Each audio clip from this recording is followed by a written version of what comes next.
Ah,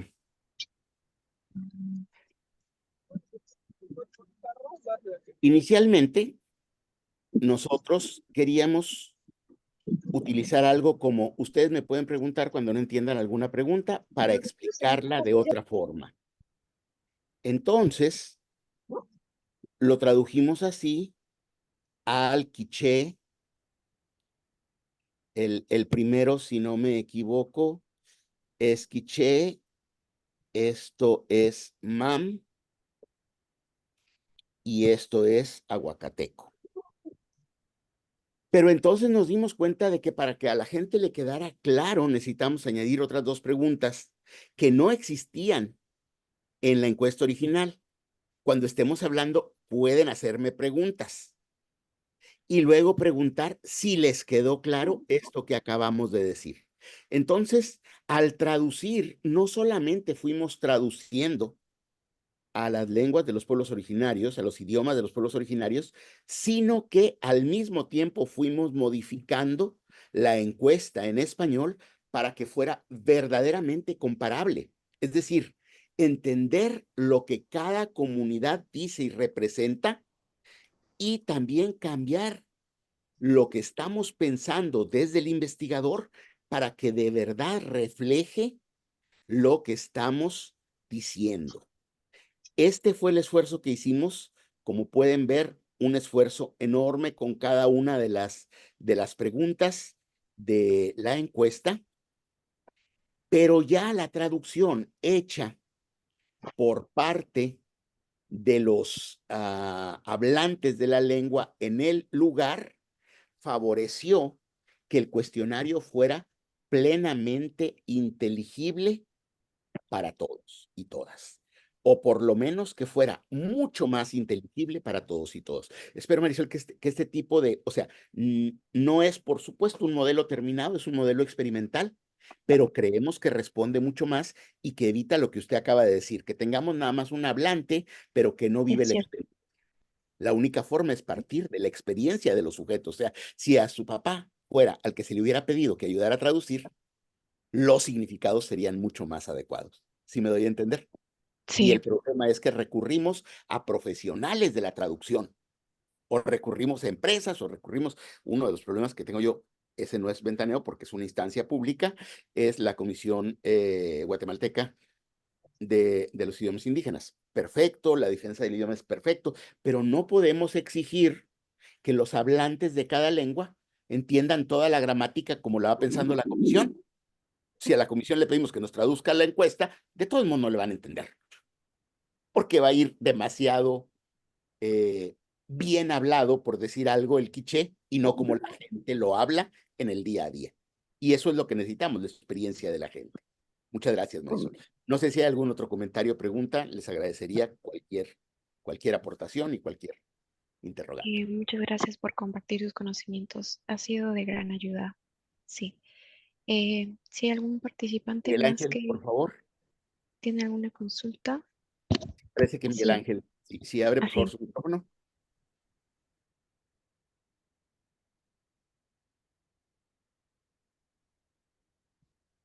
O si escribe igualmente Miguel Ángel lo que prefiera, pero también puede simplemente abrir el micrófono, Sí. porque está en mute.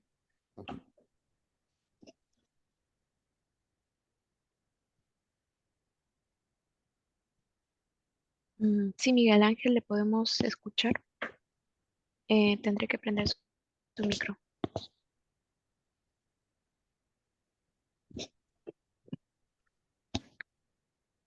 Eso es un ejemplo claro de cómo la lengua nos condiciona. Muchas gracias, Marisol. Me sirve como ejemplo mientras Miguel Ángel prende el micrófono. Influenciado por el uso del inglés, incluso cuando estoy hablando español, yo digo abre el micrófono, que tendría que ver con open your mic en inglés. Y me olvido a veces de la manera correcta como decirlo en español. Entonces, la cultura nos está asediando y tenemos que ser muy conscientes de eso. Gracias, Marisol, por ayudarme a traducir del español al español, de mi español mal hablado al español. Adelante, Miguel Ángel, por favor. Le escuchamos. Ya Yo lo creo que podemos observar, pero todavía no lo podemos escuchar. abogados. Enseguida de donde estaba video, creo que es donde está el audio. Sí, en la parte inferior izquierda.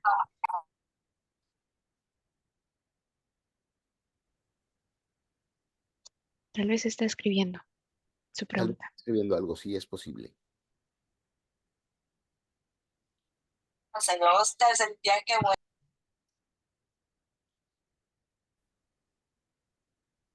No hay problema, Miguel Ángel, pero puede escribirlo. Le agradezco mucho esa nota de que el audio es el que le está impidiendo la comunicación.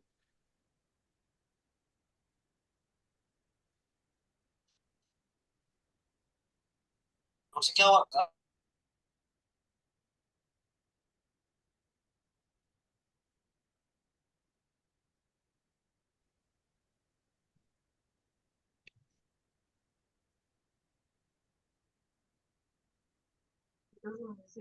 Estoy en conferencia. Mira, Excelente. Sí. de Guatemala. Nosotros por parte de la universidad reconocimos la necesidad de buscar pares latinoamericanos para el desarrollo de investigación en América Latina. Es una cuestión que no se puede, el que yo tenga la bendición de haber nacido, crecido y tener una parte de mi educación en América Latina, no quita que estoy inmerso en el mundo estadounidense y que eso a veces me limita para poder tener una mejor y más aterrizada visión latinoamericana. Como dice Bourdieu, lo primero que tenemos que hacer es una confesión de nuestra propia situación frente al objeto de investigación.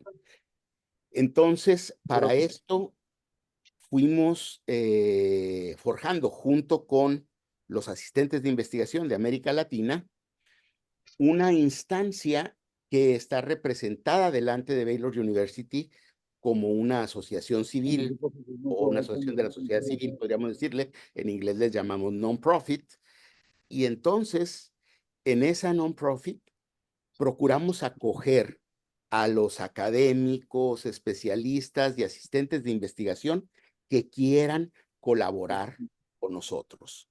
Voy a escribir en el chat por lo pronto el correo electrónico. Bien, seguimos con la pregunta.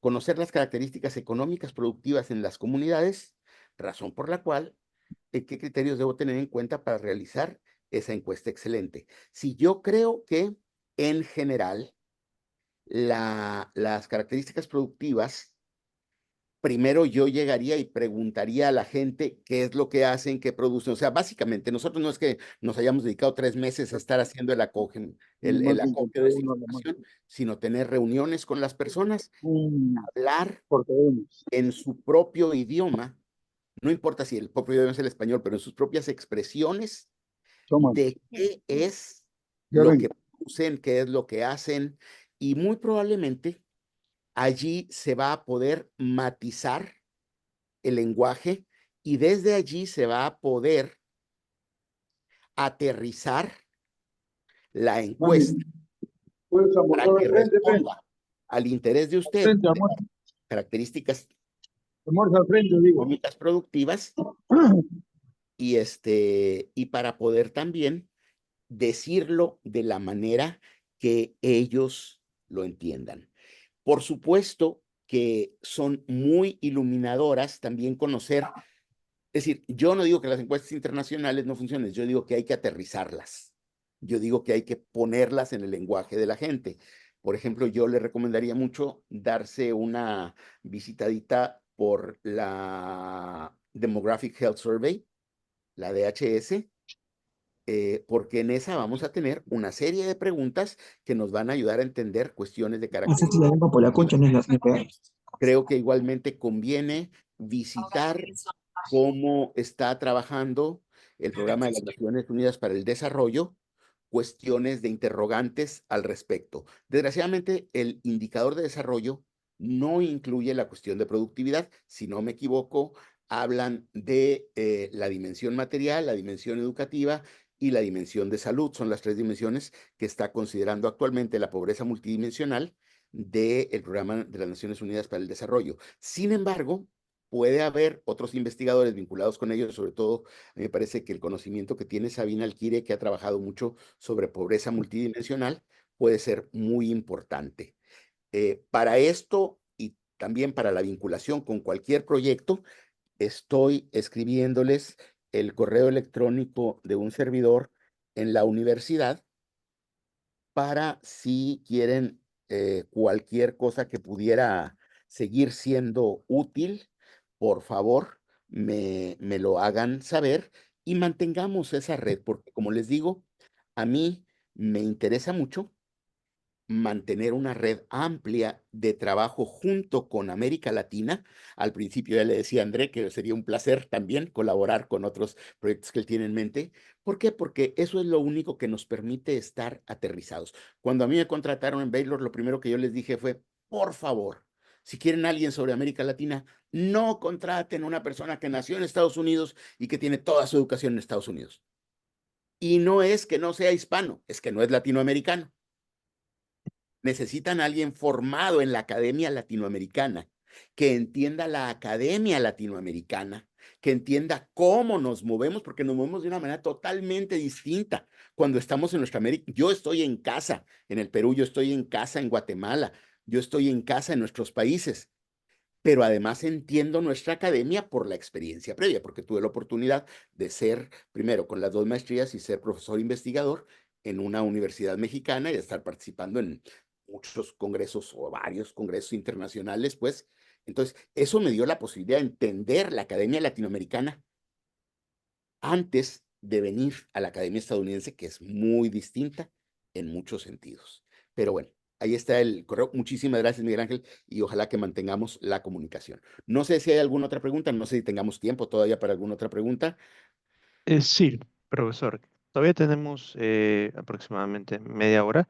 Igual quería aprovechar para hacer una consulta con respecto a, por ejemplo, lo que usted comentó, ¿no? Los problemas que suelen haber en los instrumentos de recolección de datos, que es algo muy común.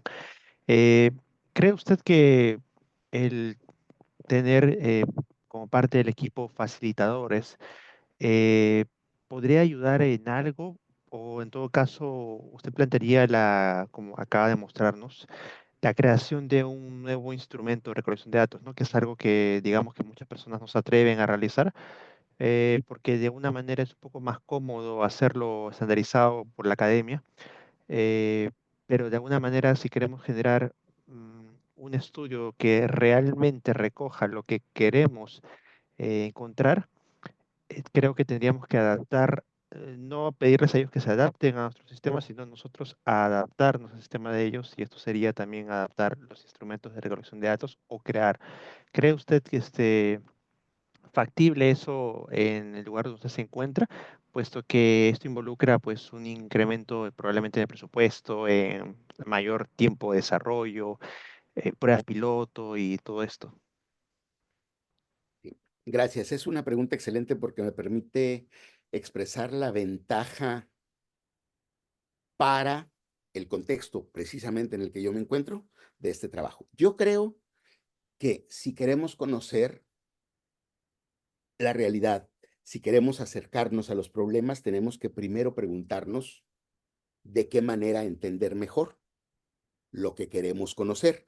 Y en ese sentido, cuando trabajamos con poblaciones marginales, como son las poblaciones indígenas y campesinas, pero también con cualquier otra población marginal urbana, también con migrantes, también con etcétera, es importante tratar de acercarnos. A veces el acercarnos implica por lo menos ser capaces de comunicarnos básicamente en su idioma para saludar, para estar cercano, para decir soy Pedro, Juan, Manuel, María, Hortensia, etcétera, y quién eres tú, y quiero conversar contigo. Si no tenemos ese acercamiento, es sumamente complicado que ellos puedan sentirse en confianza con nosotros desde mi experiencia. Entonces, al menos en por lo menos en los idiomas mayas en los que me ha tocado intervenir, por lo menos saber decir, hola, buenos días, ¿cómo estás? Me llamo Juan Carlos y estoy aquí para conocer más de lo que ustedes dicen. Yo creo que ese primer paso es inevitable y ha sido muy comentado. Curiosamente, ha sido mucho más comentado por sociólogos cualitativos que cuantitativos. Porque, por ejemplo, para Bourdieu es clarísimo que si no hay esa cercanía, estás en otro mundo y entonces los mundos de significado son absolutamente distintos. Entonces, para la sociología crítica, eso es innegable. Número dos, tenemos que aprender a tener equipos verdaderamente no solo trans, sino multidisciplinarios. A veces vamos a tener que invertirle más en la capacitación, por decirlo así, de alguien, pero al simplificar las cosas se vuelve mucho más sencillo luego el desarrollo de las cosas. Y por supuesto que sí implica más tiempo. La pregunta es si queremos que los resultados de verdad reflejen a las poblaciones que estamos estudiando o no. Por ejemplo, la traducción de esa encuesta debió de llevarnos más o menos por lo menos unas 40 horas de reunión en común con las traductoras. Pero lo primero que dijimos fue, tenemos que generar la confianza para que ustedes me digan, si esto no se entiende, me dicen, no se entiende y hasta que no lleguemos a un entendimiento claro, no procedemos. Y eso se fue dando, por supuesto, con el tiempo, ¿no?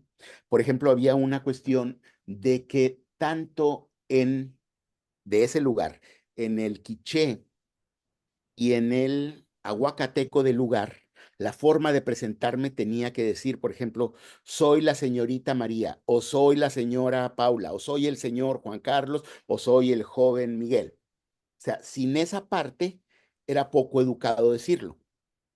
En MAM no existía esa necesidad y no la podíamos añadir porque iba a sonar muy raro. Pero decidimos mantenerla en español, dado que teníamos mucha más gente hablante de las lenguas de la raíz quiché o aguacateca que de la raíz mam. Entonces, quedamos que en español nos íbamos a presentar, soy la señorita María o soy el señor Juan Carlos. ¿Sí me doy a entender? ¿Perdimos estandarización? No. Reconstruimos la estandarización. Por eso modificamos el español. O sea, la pregunta sigue siendo estándar porque es correspondiente en las 4 lenguas. Pero la estandarización que nosotros pretendíamos tener antes no era estandarizable. O sea, estándar quiere decir que podemos compararla y que nos va a dar resultados que son matemáticamente confiables.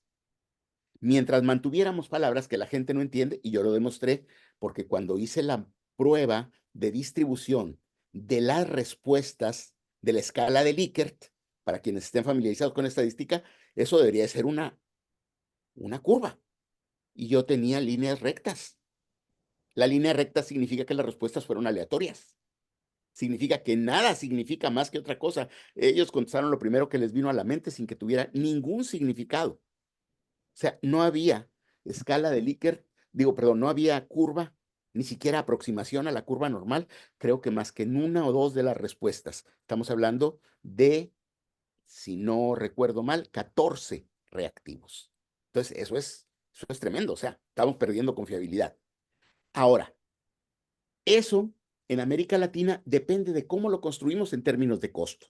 Yo algo importante que siempre le decía a las comunidades es, si queremos hacer este estudio junto con ustedes es porque también les queremos regresar a ustedes los resultados del estudio para que ustedes tomen decisiones de eso. La investigación no debe de venir simplemente de fuera, sino que tiene que involucrar a los actores. Entonces, eso favorecía que teníamos mucho más gente voluntaria para colaborar o que podían entender que no les podríamos pagar muchísimo por el tiempo en que estaban colaborando. Punto 3. La ventaja desde Estados Unidos es que los salarios en América Latina son desgraciadamente tan bajos y la comparatividad de las economías es tan dispar que aún economizando recursos para Baylor University, podemos tener salarios dignos para los asistentes de investigación en América Latina. Por supuesto que tenemos que ser muy cuidadosos porque toda persona que vive en la marginalidad va a tratar de salir de la marginalidad. Y eso es normal y eso es entendible. Pero como administrador de un proyecto, un servidor tiene que estar al tanto de que esa salida de la marginalidad no solo sea a costa del proyecto nuestro, de una manera que pueda resultar siendo, digamos, casi deshonesta. Y también hemos tenido esa experiencia, tener que pedir a colaboradores que no ven el proyecto como un valor en sí mismo, sino solamente como una fuente de ingresos y que empiezan a inflar sus horas de trabajo, etcétera, cuando ya es esto exageradamente notorio. O sea, teníamos gente que trabaja a tiempo completo en universidades y que reportaba además en algunas semanas 60 horas de trabajo para nosotros. Esto es imposible, me doy a entender. Es imposible que tú cumplas con las 40 horas de tu trabajo de tu universidad y además inviertas 60 horas de trabajo para este otro proyecto y además digas que vives. O sea, estamos diciendo que trabajaste aproximadamente 18 horas al día durante los días laborales. Eso quiere decir que no comías y que no dormías. Porque si acaso comías ese tiempo, tendría que ser tiempo de comida. Además no te bañabas, ¿verdad? Imagínate la parte esta. Yo no podía firmar ese tipo de presupuestos de trabajo de 60 horas a la semana. No son realistas, no suceden. Es muy diferente cuando tú sabes que una persona sí se está desvelando y todo eso y a lo mejor te reporta 30 horas aparte de su trabajo de 40 horas. Porque yo sé que los latinoamericanos llegamos a trabajar a veces 40, 60, 70 horas. Eso lo entiendo perfectamente y me parece honesto. Pero, de verdad, 100 horas, o sea, trabajar 18 horas al día, me parece no real. Entonces, creo que para nosotros sigue siendo, para nosotros desde Estados Unidos, o para ellos de Estados Unidos, sigue siendo muy costeable. Una de las cuestiones que yo les decía, en lugar de que estemos contratando gente de instancias internacionales y empresas para hacer las encuestas, yo les propongo que contratemos a los profesores bilingües de las comunidades. Son los que mejor entienden la lengua y los que mejor entienden a la comunidad y los que más conocen a la gente. El pago que les demos no va a ser el pago que se le da a una empresa de encuestas y la confiabilidad y la validez que vamos a tener es muchísimo mayor que la que tenemos actualmente. O sea, abatimos costos, colaboramos con la comunidad, favorecemos el desarrollo comunitario, todo en un solo paquete. El problema, en resumen, que yo creo que se tiene desde Estados Unidos, es creer que la universidad estadounidense o la instancia internacional o el organismo de la ONU o no sé quién es el que tiene que llegar a resolver el problema de América Latina. Y la solución está en entender que solamente los latinoamericanos resolvemos desde nuestro propio contexto los problemas de América Latina, no desde fuera. Creo que más o menos responde, pero me parece muy, muy importante la pregunta como la planteabas. Muchas gracias, André. Muy agradecido, profesor, por su respuesta. No sé si tenemos alguna otra inquietud, comentario. ¿Alguna otra pregunta, por favor? Levanten la mano. Esperaba que se Ya no supe si Jorge tenía pregunta o nada más fue error lo del micrófono.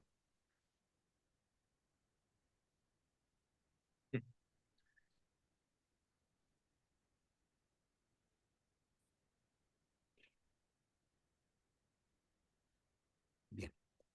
Bueno, para concluir, si bien no hay preguntas, sí quiero reforzar nuestra intención de ir ampliando redes de trabajo, de ir ampliando redes de investigación y redes de diálogo con académicos latinoamericanos. Esto es una cuestión que ya le había yo propuesto y está en pie. Estamos viendo cómo lo calendarizamos para el profesor Héctor Hugo respecto a tener estancias de investigación en Estados Unidos. No tenemos, ni por parte de mi programa, ni por parte de las instancias donde directamente trabajo, el presupuesto para costear el viaje. Pero sí tenemos, tanto por la Escuela de Trabajo Social, la posibilidad de un espacio fijo. O sea, la Escuela de Trabajo Social ofrece oficina, computadora y acceso a la biblioteca durante el tiempo de la estancia de investigación. Y como la casa de ustedes es parte de un programa de hospitalidad internacional, que voy a pegar también aquí el vínculo para que lo conozcan y vean que no se trata nada más de que está así como sacado de ningún lado. Voy a anotar el nombre del programa, pero también el vínculo directo dentro del programa para la casa de ustedes, para que vean que está allí registrada. Entonces, esto facilita mucho el que el programa es EFATA. O sea, si ustedes más le ponen efata.com, van a tener acceso a esta red de solidaridad de hospedaje internacional. Como nace en Francia, por supuesto, van a tener muchos más lugares en Francia o alrededor de Francia que en otros lugares del mundo. Pero también hay otros lugares en el mundo, como la casa de un servidor, que está a la orden de ustedes. Entonces, en ese programa, por parte de nuestra membresía o nuestra pertenencia a FATA, ofrecemos el hospedaje del profesor. No necesariamente profesor, puede ser un estudiante que tenga alguna intención de venir a estar. Pueden ser estancias cortísimas, quizá de una semana. No les digo que de menos de una semana porque no nos van a dar acceso a biblioteca por menos de una semana. Pero si vienen por menos de una semana, pueden utilizar mi acceso a biblioteca, por decir algo, acompañarles a la biblioteca y estar ahí, no hay problema. Lo que sí queremos es que cuando decimos que la universidad se interesa por vincularse con América Latina, de verdad esté mostrando la universidad este rostro acogedor para profesores y estudiantes latinoamericanos. Y sabemos que no es fácil el gasto tal vez de la visa y del viaje, pero creemos que el poder amortizar completamente la cuestión de estancia, de alimentación y de acceso a biblioteca y a computadora y a internet y todo eso por parte de la universidad, la posibilidad de dialogar con otros académicos, es una riqueza que puede ser muy valiosa. Entonces, les invito a que tomen eso en cuenta y ahí está mi correo, ahí están los datos de esta instancia de solidaridad internacional para que podamos ir aprovechándolo en la medida de lo posible. Por si es confuso nada más, y creo que como todavía nadie levanta la mano, aprovecho solo para compartir pantalla de cómo funcionaría eso, porque además les va a convenir mucho para viajes, independientemente de la cuestión académica. Este es el sitio de FATA. Bueno, aquí está la casa de un servidor, la foto de un servidor y el mapa, ¿verdad? Pero si ustedes quieren buscar cualquier lugar en el mundo, vamos a ver si, no me acuerdo si Perú tiene personas que son parte de la red de FATA. No, no tenemos a nadie. Vamos a irnos a algún otro país porque no tenemos a nadie aquí, no tenemos, pero si yo buscara, Profesor, ¿y usted actualmente en qué país está ubicado? yo en los Estados Unidos. Por ejemplo, como le comenté sobre, bueno, mis intereses en lo que estoy profundizando en todo lo que conlleva la religión, y tratar de reanalizar y revitalizar y redimensionar, si se puede decir, la religión para traerla a la vigencia. Claro. Eh, el inglés, por ejemplo, tengo muchos compañeros que de una manera el inglés les ha sido una barrera, por ejemplo, para lo que es Estados Unidos, ¿no? Por eso que siempre ven el caso de España. En mi caso, bueno, yo por fortuna hablo perfectamente el inglés, pero entiendo que sería interesante igual para tener esta información para aquellos que no manejan perfectamente ese idioma, qué podrían hacer o no. Bueno, número uno, importante es, aprovechamos, bueno, aquí están los lugares, por decir algo, y dejo de compartir para concentrarme en la pregunta. Hoy, precisamente, por la noche, si no me equivoco, 7 a 9 hora de Lima, iniciamos un curso de TOEFL y estudio en los Estados Unidos. Yo no voy a estar conduciéndolo, yo voy a estar como asistente, porque mi hija dijo que quería ella conducir el curso. Ella tiene experiencia tanto de los trámites preuniversitarios y es hablante nativa del inglés. Yo no me atrevería a decir que yo hablo perfectamente el inglés, yo medio hablo el inglés como para darme a entender y a veces para entender a la gente. Pero eso es suficiente para estudiar en Estados Unidos. Darse a entender y entender a la gente.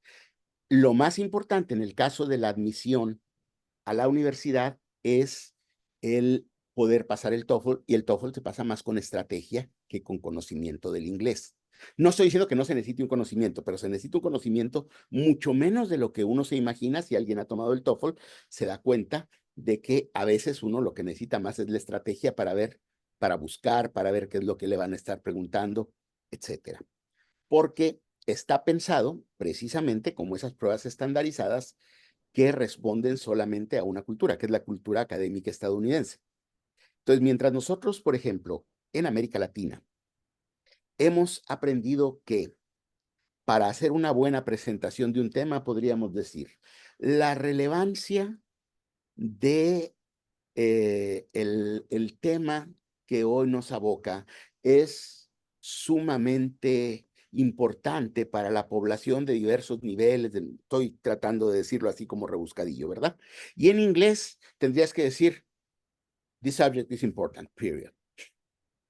Este tema es importante, punto. Se acabó el asunto. ¿Por qué? Porque cuando dices con 4 palabras eso, tu lector lo lee más rápido. Y para nosotros en español nos interesa que el lenguaje también se vea bonito, que se vea, digamos, con dignidad. En Estados Unidos el inglés académico no es con dignidad. En Estados Unidos, sobre todo, el inglés británico a veces es un poquito más elegante, pero el inglés estadounidense académico, para quien ha publicado en inglés, saben que es un lenguaje que tiene que ser sumamente directo, sumamente directo. Frases cortas, es decir, sujeto, verbo, predicado, tal cual, punto. Sujeto, verbo, predicado, punto. Sujeto, verbo, predicado, punto.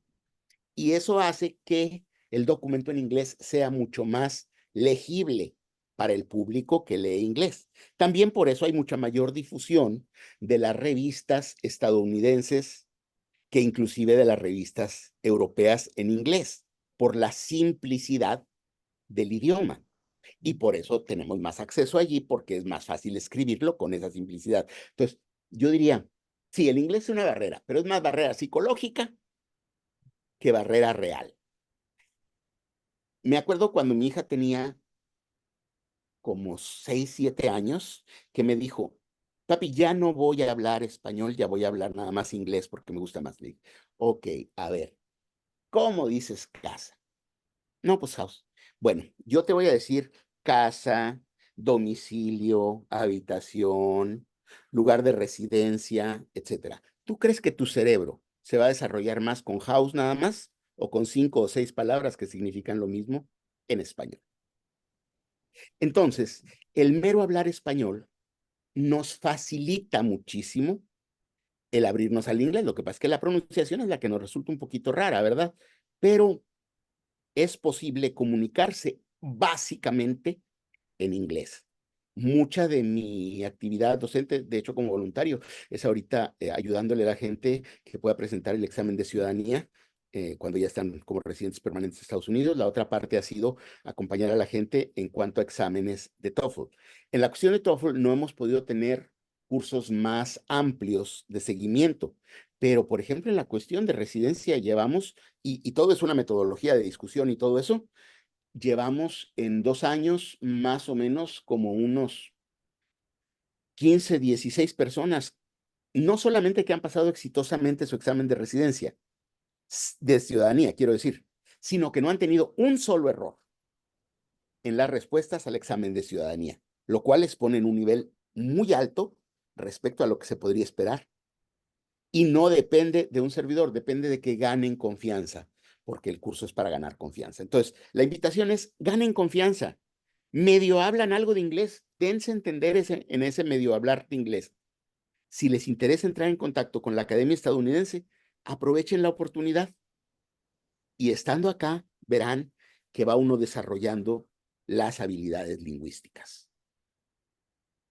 Creo que eso responde más o menos, André, y de nuevo insisto, de veras cualquier pregunta y cualquier comentario, pues recurran a un servidor.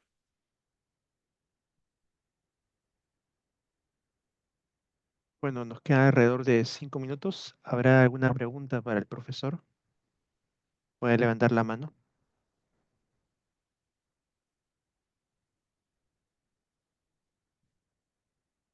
Creo que el tema no ha resultado muy interesante, ¿eh? Porque cuando es interesante la gente pregunta mucho. No, no, no, no, yo respeto mucho. Esa es otra cosa importante.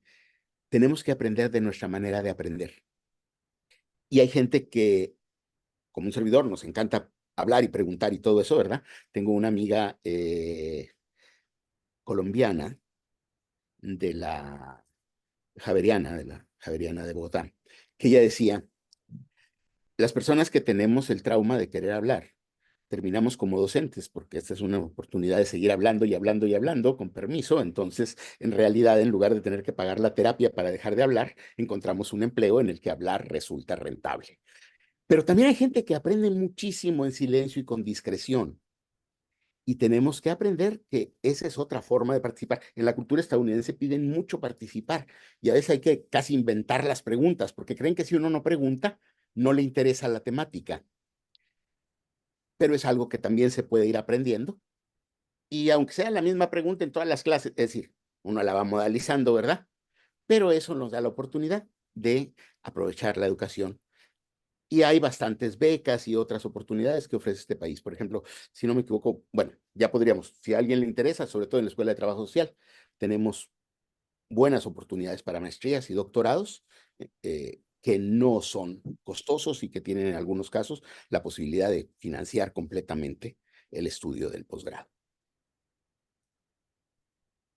Bueno, ya que no hay preguntas, de verdad le agradezco muchísimo tanto a André como a Marisol el acompañamiento en, en esta presentación. Le agradezco a cada uno de ustedes su presencia, su atención. Me pongo a sus órdenes, no solamente para aclaraciones, me pongo a sus órdenes para cualquier cosa que pudiera ser de utilidad. Ya vieron ustedes dónde estamos localizados, es el centro geográfico de Texas y ojalá que podamos tener la oportunidad de conocernos personalmente. También con el profesor Maldonado hemos estado pensando la posibilidad de darme otra vuelta. Cuando yo estuve allá en el Perú, estuve más bien trabajando en cuestión de investigación precisamente de lo religioso. Me pasé yo creo que el 60% de mi tiempo ahí en el convento de los Descalzos al final de la Alameda Claro.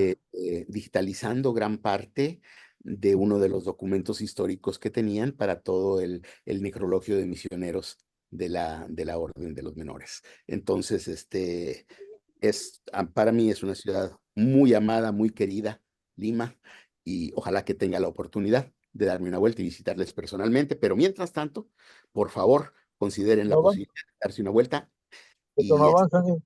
a la orden. Ah, está en rojo.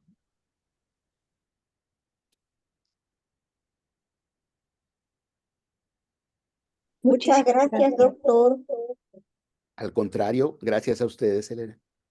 Muy interesante el tema del desarrollo de la religión en cuanto al emprendimiento y todo eso. Para mí este tema es todo muy nuevo, pero ha despertado en mí el interés de poder investigar más. Yo sé un poco de quechua y conozco un poco al pueblo quechua hablante. Muchas Excelente, eso es gracias. una gran riqueza. Gracias, gracias, maestra. Y ya sabe que acá estamos con toda la disponibilidad para establecer vínculos y seguir caminando juntos. Muchas gracias, doctor. Muy amable.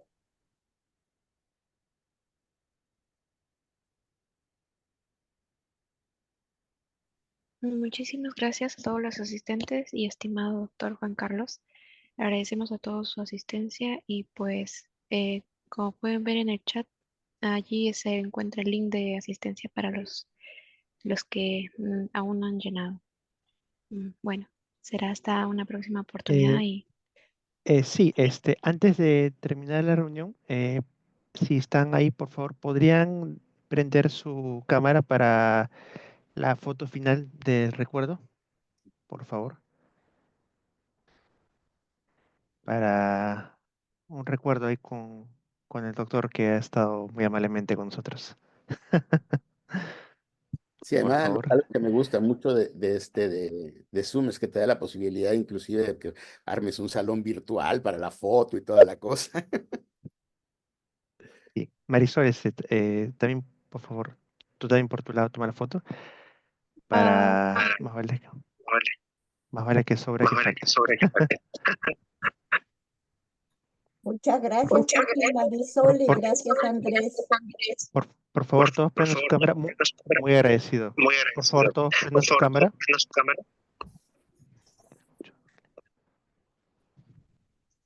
¿Alguien más? ¿Alguien más? ¿Nadie más? Para la foto de recuerdo. Muy bien. Gracias, Frank. Gracias, señora Eva. Gracias, señora Silvia. Gracias, señora Teresa de Jesús. Gracias, señor Jorge. Gracias, señor Sergio. Por favor, todos prendan para la foto final. Bueno, muchas gracias, señora Silvia. Perfecto. Ya, en todo caso voy a tomar la captura. Por favor, todos ahí atentos. Voy a tomar la cuenta de 5. 1, 2, 3, 4, 5. Perfecto. Ya, listo. Ya eso sería todo.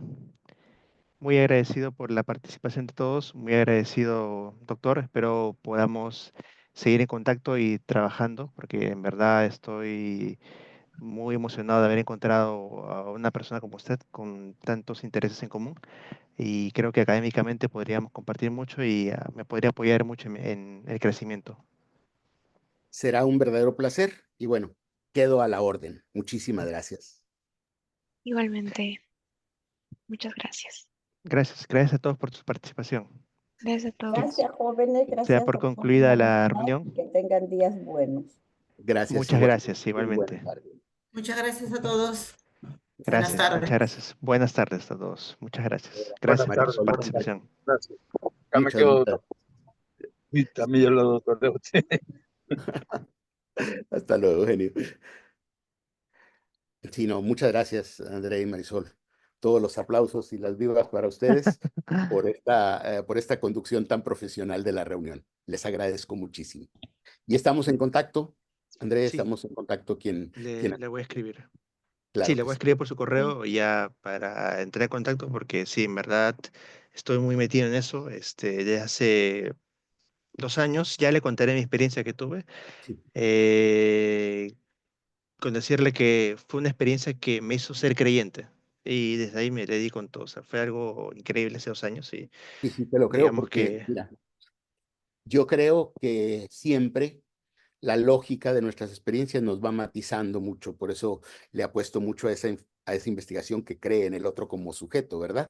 Y ya te contaré yo también a mí lo que me pasó, que me puso más en el canal de, bueno, la vida tiene que tener un sentido de construcción, correcto, una realidad mejor. exacto, Además que, fíjate, por cierto, Hueco es un lugar, aquí fue donde se dio el asunto que se puede ver como fenómeno cultural y se puede ver como la gran tragedia de los New Davidians, que es un grupo de los adventistas del séptimo día, un tanto apocalíptico.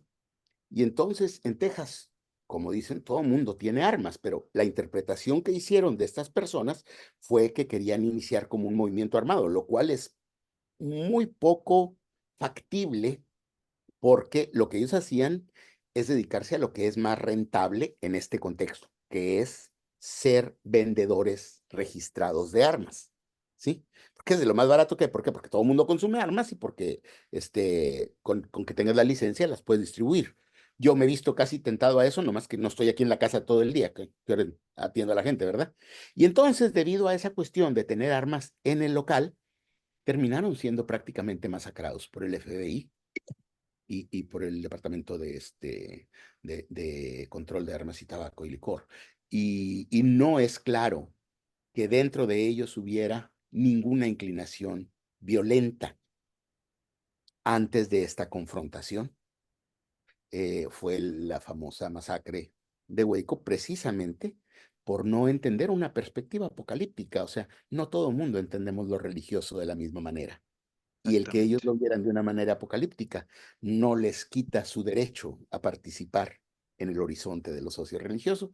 Entonces es un espacio muy interesante para ir a conversar. Yo he tenido la oportunidad de ir por allá también y ver a quienes han continuado. Sigue de hecho ahí una capilla, no está tan fuerte la vida comunitaria, porque bueno, por supuesto que la gente se asusta, ¿verdad? Después de este tipo de Claro. intervenciones, pero sería un lugar interesante y bueno, ya podemos conversar de muchos otros lugares también que puede valer la pena, André. Bueno, me despido Muchas gracias, profesor. estamos sobre todo, Marisol, André, muchas gracias de nuevo y pues por acá nos estaremos viendo. Que estén muy bien. Hasta luego. Hasta luego, Muchas profesor. gracias. Hasta Gracias. luego.